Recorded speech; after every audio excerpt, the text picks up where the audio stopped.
Faites un tour dans le manège de cochons de Robert Delaunay. Un peintre parisien de 35 ans qui rend hommage à la capitale de son cœur dans cette toile immense. Faites un tour dans le manège de cochons de Robert Delaunay. Un peintre parisien de 35 ans qui rend hommage à la capitale de son cœur dans cette toile immense. Faites un tour dans le manège de cochons de Robert Delaunay. Un peintre parisien de 35 ans qui rend hommage à la capitale de son cœur dans cette toile immense.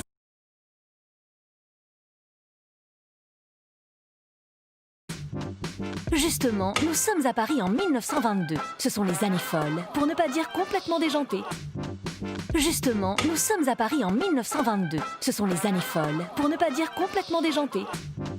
Justement, nous sommes à Paris en 1922. Ce sont les années folles, pour ne pas dire complètement déjantées.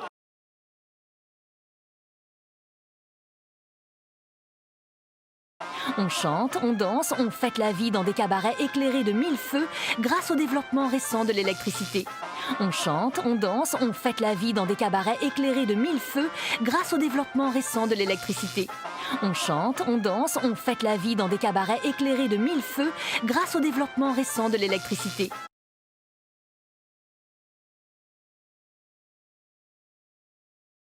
C'est cette lumière moderne qui fascine Delaunay et le pousse à inventer avec sa femme Sonia une nouvelle manière de peindre le monde en faisant chanter les couleurs.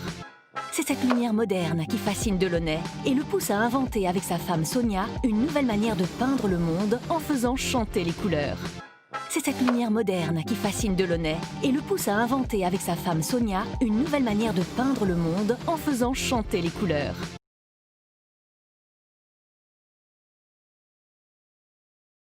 Un nouveau mouvement que leur ami poète Guillaume Apollinaire nommera orphisme.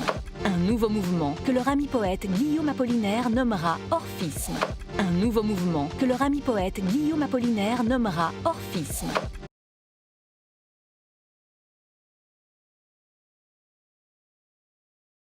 Comme beaucoup de ses œuvres, cette peinture célèbre Paris, ville-lumière, qui ne dort jamais. Comme beaucoup de ses œuvres, cette peinture célèbre Paris, ville-lumière, qui ne dort jamais. Comme beaucoup de ses œuvres, cette peinture célèbre Paris, ville-lumière, qui ne dort jamais.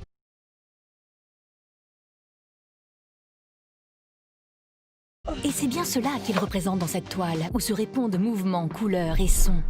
Vibrations, clignotements, éblouissements. C'est dans les effets de la lumière que Delaunay va puiser son inspiration afin de recréer son dynamisme. Et c'est bien cela qu'il représente dans cette toile, où se répondent mouvements, couleurs et sons. Vibrations, clignotements, éblouissements. C'est dans les effets de la lumière que Delaunay va puiser son inspiration afin de recréer son dynamisme. Et c'est bien cela qu'il représente dans cette toile, où se répondent mouvements, couleurs et sons. Vibrations, clignotements, éblouissements. C'est dans les effets de la lumière que Delaunay va puiser son inspiration afin de recréer son dynamisme.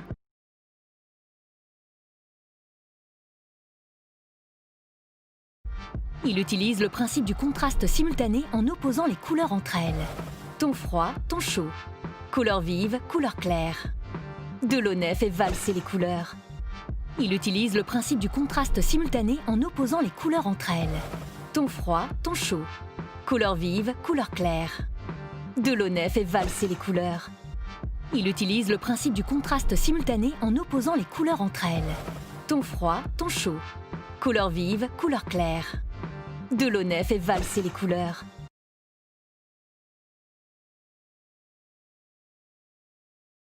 Les corps disparaissent dans un tourbillon joyeux. On ne distingue plus que les silhouettes des montures du manège en forme de cochon et des jambes de femmes qui jaillissent vers nous. Les corps disparaissent dans un tourbillon joyeux. On ne distingue plus que les silhouettes des montures du manège en forme de cochon et des jambes de femmes qui jaillissent vers nous. Les corps disparaissent dans un tourbillon joyeux. On ne distingue plus que les silhouettes des montures du manège en forme de cochon et des jambes de femmes qui jaillissent vers nous.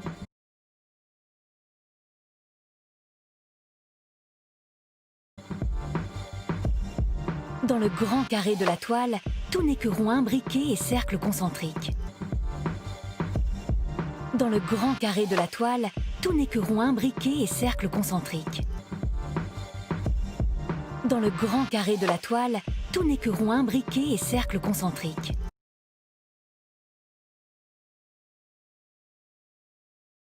L'enroulement tumultueux des formes dynamiques emporte le spectateur dans le mouvement effréné du manège.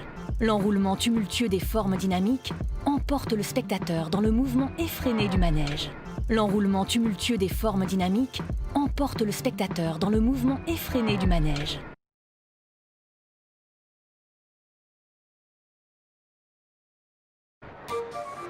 Tout ici restitue l'atmosphère tapageuse des fêtes foraines. Tout ici restitue l'atmosphère tapageuse des fêtes foraines. Tout ici restitue l'atmosphère tapageuse des fêtes foraines.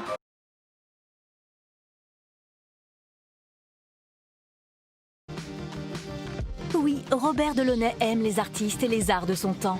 Il va même créer des décors de théâtre et de ballet. D'ailleurs, l'œuvre sera utilisée 4 ans plus tard pour le film Le Petit Parigot. Mais ça, c'est une autre histoire. Oui, Robert Delaunay aime les artistes et les arts de son temps. Il va même créer des décors de théâtre et de ballet. D'ailleurs, l'œuvre sera utilisée 4 ans plus tard pour le film Le Petit Parigot. Mais ça, c'est une autre histoire. Oui, Robert Delaunay aime les artistes et les arts de son temps. Il va même créer des décors de théâtre et de ballet. D'ailleurs, l'œuvre sera utilisée 4 ans plus tard pour le film Le Petit Parigot. Mais ça, c'est une autre histoire.